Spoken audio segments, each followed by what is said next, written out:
Happy New Year to everyone. This video is going to be about helmet shells, what materials you should select, and what every material means, why some are expensive. A helmet is only supposed to do two things. One is to prevent the penetration of an impact, spread the force across the surface, and to have a slippery attitude. It should not hold on to a surface and twist. It should essentially slide on pretty much all kinds of surfaces. But that has more to do with the shape of the helmet. Let's look at the first one. Now, usually the first thing that comes to mind when you think about helmet shells is a bulletproof vest.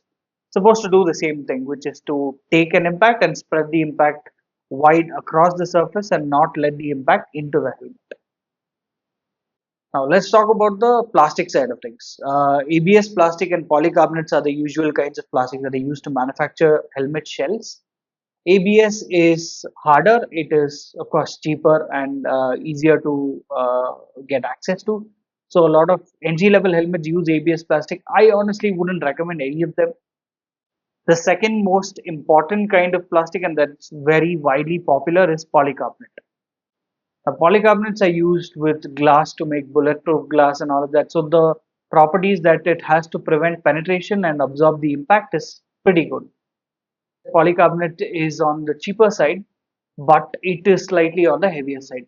The reason that we don't see any FIM rated or a MotoGP helmet that are polycarbonate is because to achieve that strength, the shell with polycarbonates has to be so thick that it would become extremely heavy to wear on the head. Now, many brands to, of course, achieve strength but save weight, they layer multiple kinds of fibers in resin to achieve that strength. Some of them are glass fibers. There's carbon fiber, of course, the most popular one. There are aramid fibers, the most popular of which I think is DuPont Kevlar.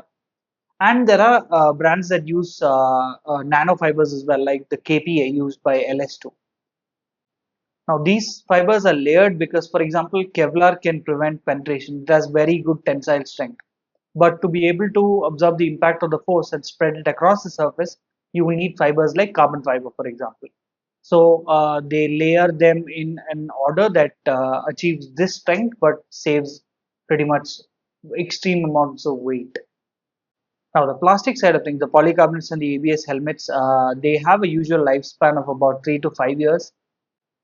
They are affected pretty heavily by temperature, UV radiations, and all that. On the other side, fiberglass and carbon fiber and composite fibers, essentially, they are lighter, but they can very, very sharply take only one impact. They are designed for that. If you see a very small crack on the shell, it's time to change the helmet. Say, for example, you are choosing a polycarbonate helmet that's worth about 7K, and you in the same brand, in the same type of helmet, if it's a sport helmet, you see the same kind of helmet with carbon fiber at around 10 to 11K. It is not a much stronger shell. It is only to save weight that the manufacturers use carbon fiber instead of polycarbonate. And that's one of the reasons that I recommend that you guys pick up FIM rated helmets as well. Although they are on the higher side of pricing, the layers used in them saves a lot of weight while still giving them pretty much racing levels of protection. You're not buying an FIM rated helmet because of the testing that's done in it. It's more or less the same as EC 2206 testing. But the fact that it's used by riders in conditions like MotoGP and all that makes it safe enough to use pretty much everywhere.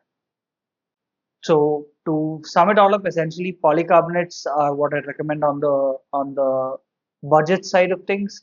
Don't go for ABS plastic helmets, but if you can go for a composite fiber aligned helmet, whatever fibers it is, there are brands that use six, there are some that use four to achieve better weight, but do understand that all of them add up to the strength of the helmet if it is rating like FIM has.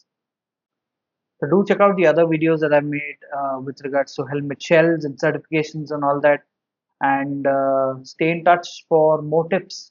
Cheers. Thank you.